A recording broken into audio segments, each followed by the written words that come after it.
জাদুশিল্পী H Rana চলে গেছেন, কিন্তু তার সৃষ্টি করা বিস্ময় এবং ভালোবাসা অনুপ্রেরণা হয়ে থাকবে নতুন প্রজন্মের কাছে। দীর্ঘ 4 দশকের বেশি সময় ধরে মঞ্চে জাদুর মোহ ছড়িয়ে তিনি দেশ বিদেশের অসংখ্য দর্শককে মুগ্ধ করেছেন। বাংলাদেশ ও আন্তর্জাতিক অঙ্গনে জাদুশিল্পকে অনন্য উচ্চতায় তুলে ধরা এই মহিয়ান রূপকার চিরস্মরণীয় হয়ে থাকবেন। শেখ মোহাম্মদ শাহিনুর রহমান উজ্জ্বলের পাঠানো তথ্য ছবিতে দেখুন বিস্তারিত।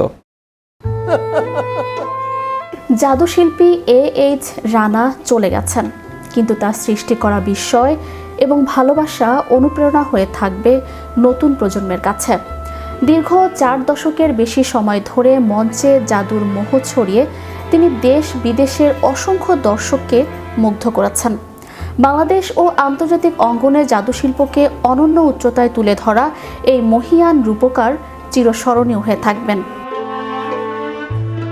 1963 সালে বিক্রমপুরের লৌহজংয়ের এক সম্ভ্রান্ত পরিবারে জন্মগ্রহণ করেন এইচ রানা। তার পিতা তায়াব আলী হাওলাদার এবং মাতা নূরজাহান বেগম। শৈশব থেকেই জাদুর প্রতি তার ছিল গভীর আগ্রহ। সেই আগ্রহ ও ভালোবাসাকেই পেশা হিসেবে গ্রহণ করে 1981 সালে পেশাদার জাদুশিল্পী হিসেবে কর্মজীবন শুরু করেন তিনি।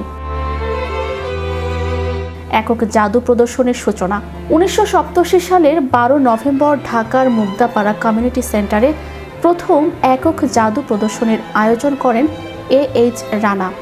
সেই প্রদর্শনী ছিল তার পেশাগত জীবনের অন্যতম গুরুত্বপূর্ণ মাইলফলক। এরপর আর তাকে পেছনে ফিরে তাকাতে হয়নি। ক্রমেই দেশের বিভিন্ন প্রান্তে জাদু প্রদর্শন করতে থাকেন তিনি। বাংলাদেশের বড় বড় অডিটোরিয়াম থেকে শুরু করে 5 তারকা হোটেলের মঞ্চেও তার জাদুর প্রদর্শনী দর্শকদের মুগ্ধ করেছে। ঢাকা শেরাটন হোটেল ও প্যান প্যাসিফিক সোনারগাঁও হোটেলেও তিনি জাদু পরিবেশন করেছেন। এইচ রানার জাদুর বিস্ময় ছড়িয়ে পড়েছে বাংলাদেশের গণ্ডি পেরিয়ে বিশ্বের বিভিন্ন দেশে। 1991 সালে থাইল্যান্ড, সিঙ্গাপুর ও ইন্দোনেশিয়ায় জাদু প্রদর্শন করেন তিনি। 1993 সালে তার জাদুর মঞ্চ ছিল মালয়েশিয়া ও জাপান।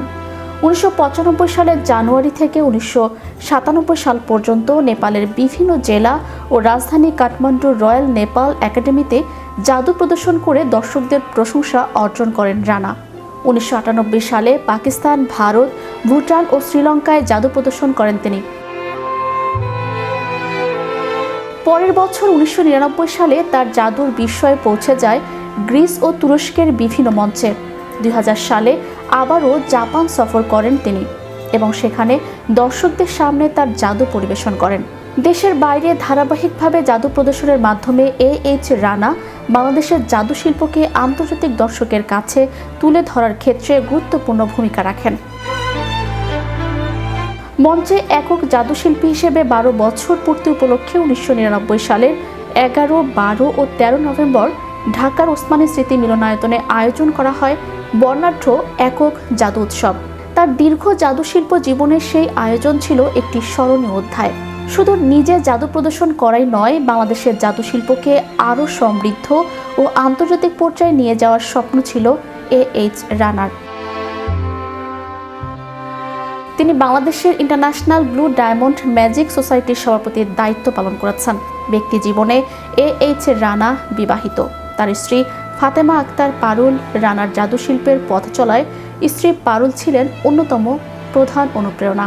জাদুশিল্পী রানার 3 মেয়ে, 1 ছেলে। সাবিয়া রানা সাবা, সোনিয়া রানা সুচি, সোহানা রানা জুথি এবং ছেলে শফিকুল ইসলাম মুন্না। জাদুর পর্দা নেমে গেছে, কিন্তু এইচ রানার জাদুময় পৃথিবীর গল্প শেষ হয়নি। তা বেঁচে থাকবে তার শিল্প, স্মৃতি ও জাদুর প্রতি ভালোবাসায়। Magic Bangla TV news desk.